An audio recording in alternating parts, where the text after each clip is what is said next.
I am resigning from my post as Education Minister.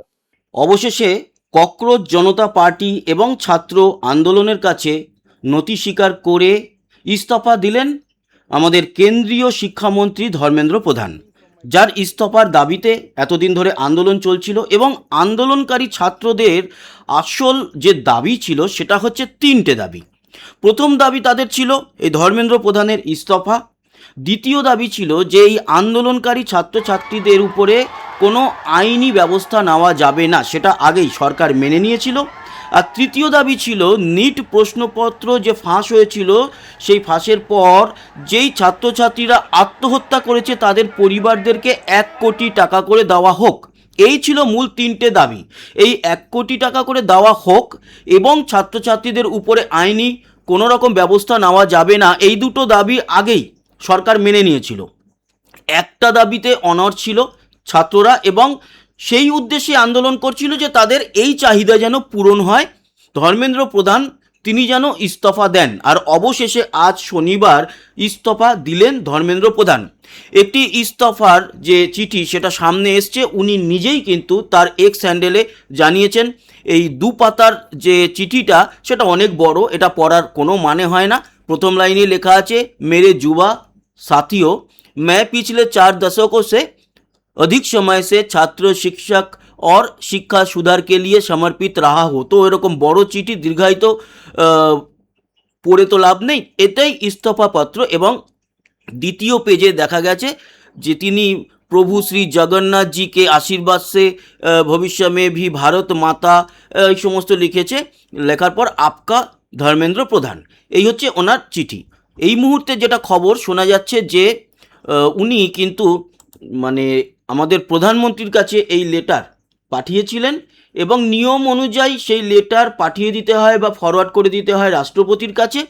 রাষ্ট্রপতির কাছে সেই পদত্যাগপত্র গেছে এবং রাষ্ট্রপতিও কিন্তু অনুমোদন দিয়ে দিয়েছেন, তার মানে ইস্তফা দিয়ে দিয়েছেন ধর্মেন্দ্র প্রধান। এবার প্রশ্ন হলো, তার মানে এই আন্দোলনকারীদের সব দাবি দাবা মেনে নেওয়া হলো, এইবার তাদের ব্যাগপত্র গুছিয়ে ঘরে ফিরে যাওয়ার পালা, আবার পড়াশোনায় মন দেওয়ার পালা।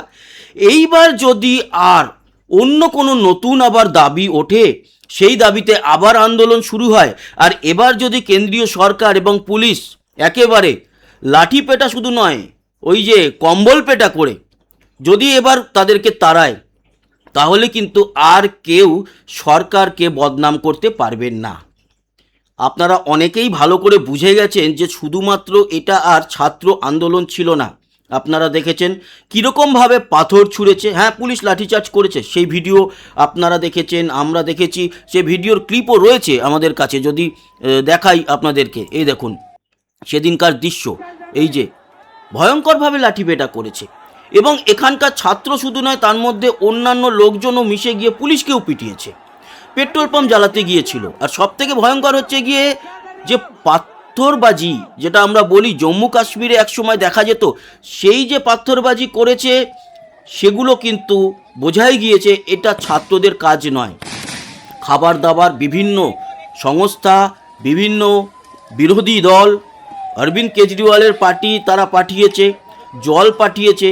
এটাও দাবি আমাদের, সেই জলে কী মেশানো ছিল সেগুলোও যদি পরীক্ষা করা হয় বোঝা যাবে যে বাংলাদেশের যেই একেবারে ষড়যন্ত্রটা হয়েছিল সেই রকমই খানিকটাই ষড়যন্ত্র এখানে ছিল, খানিকটা নয় একেবারে সেম ছিল।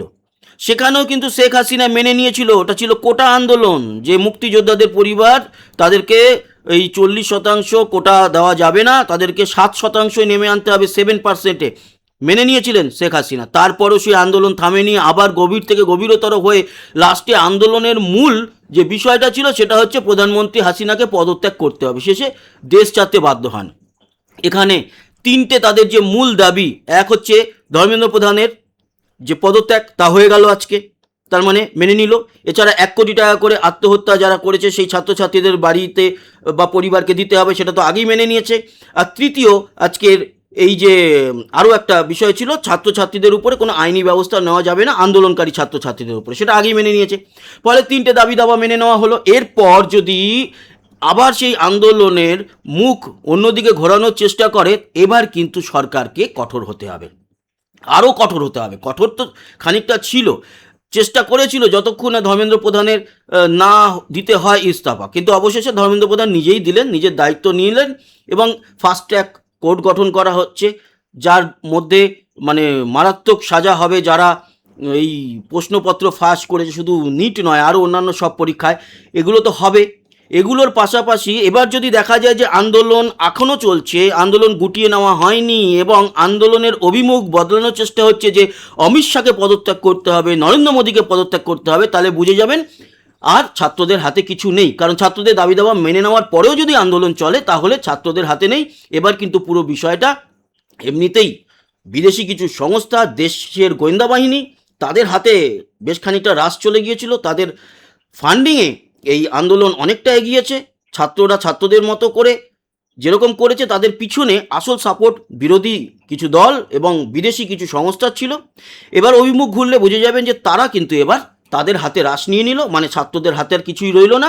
বলে কিছু ছাত্র ছাত্রীকে তারা হয়তো সামনে রেখে মুখ করে পিছন থেকে এবার মূল আন্দোলনটা তারাই চালাবে, তাই চালাচ্ছিল। তবে এবার যদি এটা দেখা যায় যে এবার আর থামছে না, তবে পুরোপুরি ছাত্রদের হাতে আর থাকছে না, সম্পূর্ণটা অন্য সমস্ত বিরোধী গোষ্ঠীরা করছে। আর তখন আর কিন্তু চুপচাপ বসে থাকলে চলবে না ভারত সরকারকে। এবার যদি নতুন দাবিতে এই আন্দোলন এক পাও এগোয় তাহলে ইমিডিয়েটলি ভারত সরকারকে মিলিটারি বাহিনী নামাও, একেবারে কি বলবো ফুটিফাটা করে দাও, কেউ কিচ্ছু বলবে না। তখন যদি কেউ ভারতের কোনো দালাল এই ফেসবুক হোক, ইউটিউব হোক, বিভিন্ন সাইটে এসে ন্যাকা কান্না কাঁদে, তখন তাদেরকেও কিন্তু চামড়া গোটানোর ব্যবস্থা করতে হবে সরকারকে এবং সাধারণ মানুষকেও। কারণ সাধারণ মানুষ চেয়েছিল কি? চেয়েছিল ছাত্র আন্দোলন বা ছাত্রদের যে দাবি দাওয়া সেগুলো মেনে নেওয়া হোক। মেনে নিয়েছে সরকার, 3টে দাবি সব কমপ্লিট, অল কমপ্লিট, আর আন্দোলন এগিয়ে নিয়ে যাওয়ার ব্যাপার নেই। এবার যদি আন্দোলন এগোয় তাহলে কিন্তু আর সাধারণ মানুষেরও কোনো কথা বলার জায়গা থাকবে না, তারাও কিন্তু আর ছাত্রছাত্রীদের পাশে থাকবে না, আমরাও থাকবো না, এটুকু গ্যারান্টি। আমরা অন্তত থাকছি না, আমি তো থাকবো না, ব্যাস। কারণ তারা যে দাবি করেছিল সে দাবি যদি মেনেই নেওয়া হয়ে থাকে তারপরে আর কি। সোনাম ওয়াংচুক উনিও কিন্তু অনশন গতকাল ভেঙে দিয়েছেন, ফলে আর আন্দোলনের কোনো রাস্তা নেই। আর যদি এবার আন্দোলনের রাস্তার অভিমুখ ঘুরিয়ে অন্য দাবি নিয়ে আসা হয় তাহলে সরকার যা খুশি ব্যবস্থা নিক, পিটিয়ে ছাতু করে দিক, আমরা কিচ্ছু বলবো না। একটাও কথা আমাদের থেকে তো আমার থেকে অন্তত আসবে না। আর যাদের থেকে আসবে তারা বলবে সরকার আবার ছাত্র পিটাচ্ছে। আবে ছাত্রদের সমস্ত মেনে নেওয়ার পর তারা আর আন্দোলনের অধিকারটা পাচ্ছে কোথা থেকে? দাবি, যেই দাবিতে আন্দোলন সেই দাবি যদি মেনেই নেওয়া হয়ে যায় তাহলে আবার আন্দোলন কিসের? আর তখনও যদি আন্দোলন চলে, আন্দোলনের অভিমুখ এবং আন্দোলনের দাবি যদি তখন আবার নতুন কিছু চলে আসে, তখন বুঝতে হবে যে এবার সরকার একেবারে নামিয়ে ফুল পেছন লাল করে দিয়ে বাড়ি পাঠাক। তখন কেউ কোনো যদি কথা বলে তাদের বিরুদ্ধে আমরাও কিন্তু লেগে পড়বো, তাদেরও পেছন লাল করার ব্যবস্থা করব সবাই, একদম ভারতবাসীরা। কে কে আমার সঙ্গে একমত অবশ্যই জানাবেন কমেন্ট বক্সে। আর ভালো থাকবেন, সুস্থ থাকবেন, সাবস্ক্রাইব করে আমাদের সঙ্গে যুক্ত থাকবেন। আবার দেখা হচ্ছে, ততক্ষণের মতো টাটা।